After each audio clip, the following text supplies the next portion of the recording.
Solang valley Anjani Mahadev temple. ఇది గుర్రం మీద పైకి రావాల్సి ఉంటుంది. ఇక్కడ గుర్రం వాళ్ళు 500 అంటారు ఒకరికి, కానీ మనం కొంచెం బార్గెన్ చేస్తే తగ్గుతారు. మనం ఇంతకు వస్తే రా అని చెప్పేసి అడిగి వెళ్ళిపోతూనే ఉండాలి. ఇక్కడ 80 బైక్స్ ప్లస్ గుర్రాల మీదనే పైకి వస్తూ ఉంటారు. ఇక్కడ వెనకాల చూస్తే మొత్తం కూడా మంచు పర్వతం.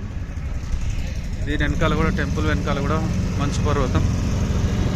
అలాగే సైడ్కి చూస్తే సుందరమైనటువంటి దేవదారు వృక్షాలు. మీరు శిశువు వచ్చినప్పుడు ఖచ్చితంగా ఈ ప్రదేశాలను మిస్ కాకండి.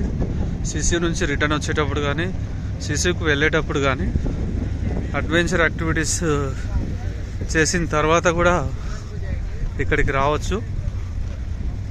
ఎందుకంటే మనం డ్రైవర్ని పదే పదే మన క్యాబ్ డ్రైవర్ని అడగాల ఇక్కడ దగ్గర ఏమున్నా ఇంకా ప్లేసెస్ అని, లేదా మనం యూట్యూబ్లో కానీ మనం సెర్చ్ చేసుకొని లొకేషన్స్ అన్నీ చూసుకొని ప్లాన్ చేసుకొని మూవ్ కావాల్సి ఉంటుంది. ఇక్కడ చూడవచ్చు మనకు పైనుంచి మంచు కరిగి ఎలా ప్రవహిస్తుందో. నీరు చాలా చల్లనైనటువంటి నీరు ఉంటుంది, ఎందుకంటే మంచు నీరు కాబట్టి చల్లగా ఉంటుంది. ఇక్కడ చూడవచ్చు, ఇక్కడ జడల బర్రె బిడ్డ కూడా మళ్ళీ ఇక్కడ ఫోటోలు వీడియోలు తీసుకోవచ్చు.